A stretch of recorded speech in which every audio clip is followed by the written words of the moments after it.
ladies, what are we doing today? Picking dandelions. What are we gonna make with our dandelions?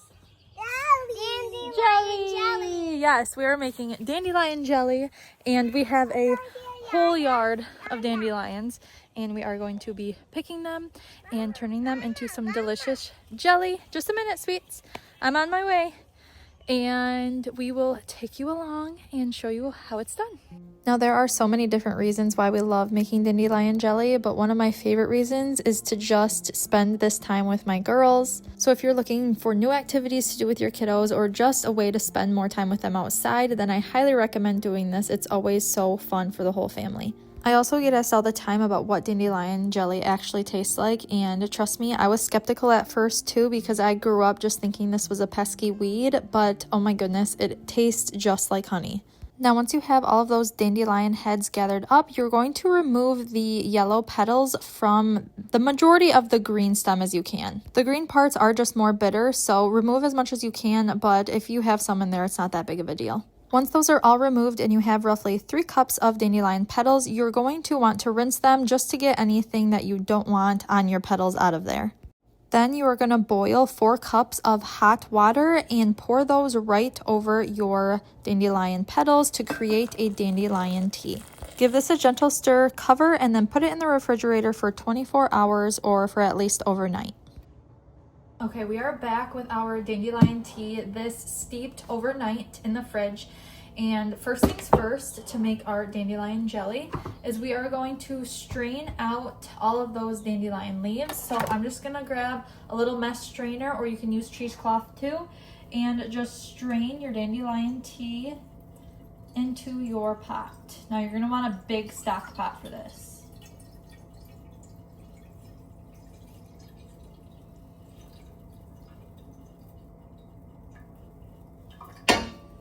I'm actually just going to press some of this juice out of there. Now that we have all of that dandelion tea in there, this is what you're going to need other than the tea. You're going to need 4 cups of sugar, 4 tablespoons of lemon juice, and 4 tablespoons or 1 packet of powdered pectin. So that's all you need for this recipe. So first thing, we are going to turn on our stove onto high, and we are going to, I got just a few leaves in there, that's okay. And what we're going to do is we're going to turn that on to high, and we're going to add our lemon juice and our 4 tablespoons of pectin.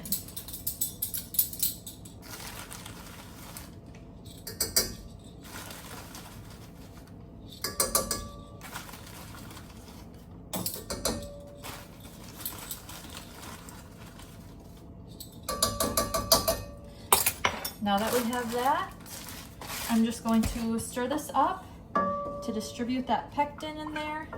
And we're gonna bring this to a boil. And once that boils, this pectin is going to dissolve and everything will be mixed in nicely. And then at the very end of this, we will add the sugar. So we just do the dandelion tea, the lemon, and the pectin to start. Now, while this is boiling, I did start my water bath canner over here because I do plan on canning the jelly. Now, you can just go ahead and throw this into any container you like and put it in the fridge or the freezer and have it whenever you would like. But I like to can my jams and jellies. That way it doesn't take up freezer or fridge space.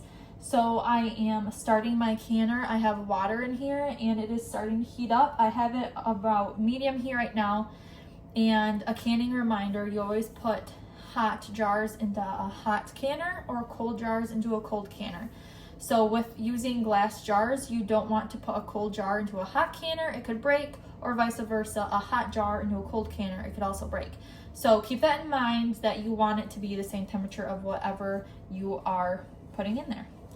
So this is starting to foam up a little bit, and it's not really boiling yet, but you can tell that it's starting to dissolve, it's starting to foam a little bit around the edges. And I'm just gonna kind of keep mixing this every so often until it comes to a boil. Okay, it is now boiling. You can see the steam coming up here. So now this is the time I'm going to add my sugar. This is 4 cups of sugar. I like using organic cane sugar, but use what you like. And now we are going to mix this in, dissolve all of that sugar, and bring this back up to a boil. So when you put it in there, it's going to reduce the heat a little bit and it's not going to boil anymore. So stir this around over high heat still. Bring it back up to a boil, and then once it's boiling and all of the sugar is dissolved, we're gonna let it boil for about 1 minute. Okay, it came back up to a boil and it is very bubbly right now. So I'm gonna turn off the heat and I'm going to take my clean jars and, oh, wrong size. I gotta get my other funnel. Okay, I have my smallmouth funnel and I'm going to funnel this jelly into these jars. Now I did preheat these jars so they are warm. Again, you don't want to put hot things into a cold jar or cold things into a hot jar. And we are going to bring this up and fill these jars.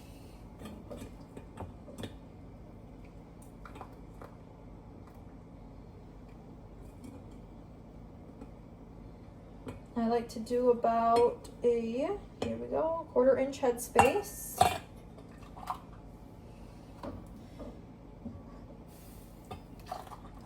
And just fill them one by one. This is going to be, it's not going to thicken in your pot. So that is one thing that I get asked all the time is my jam or jelly isn't thickening. It's not going to be thick in the pot. It has to cool to thicken.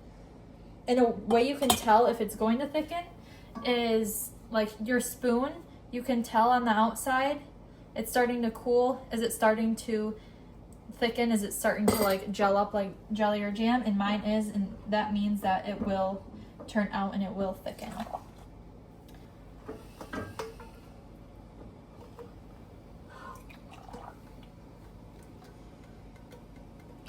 Just pour this last one in. And perfect, there you have it. This made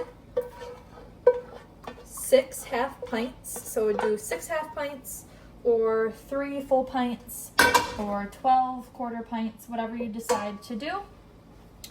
And now that those are in there, I'm going to take this off. And I am going to now put my lids and bands on. So we are going to take each band. I need to wipe them first. So you're going to wipe your rims before you place on your lids and bands. Just with a damp towel, or some people like to use vinegar, whichever you prefer. I usually use vinegar for like tomatoes and things that are really sticky, but for jams, especially when you use a funnel, I'm usually pretty good. And now I'm going to take my rings and my 4 jars lids. These are the only lids I use anymore because I've bought them so many times.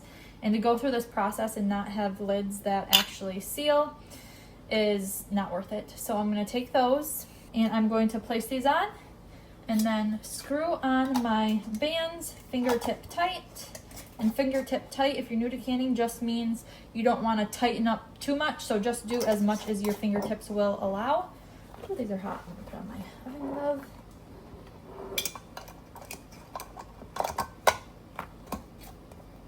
Okay, now that all of them have their lids and bands on them, I'm just going to stick them inside of my hot canner.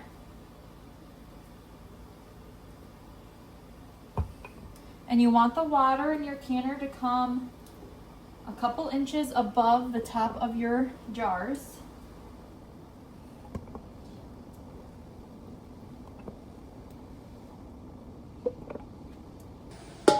And once your canner comes to a rolling boil, you'll put your top on and we're going to water bath can these for 10 minutes. After 10 minutes, remove your lid and then let your jars sit in there for about 5 minutes to reduce siphoning, and then you can remove them onto a kitchen towel or a hot pad of some sort.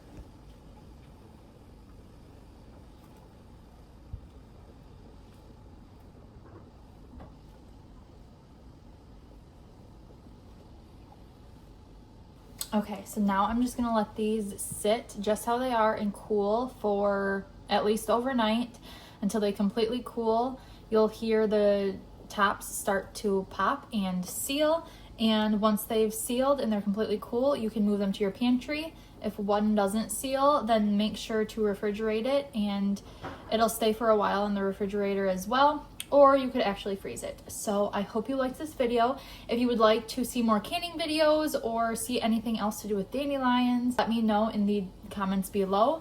And make sure to like and subscribe, and we will see you next time.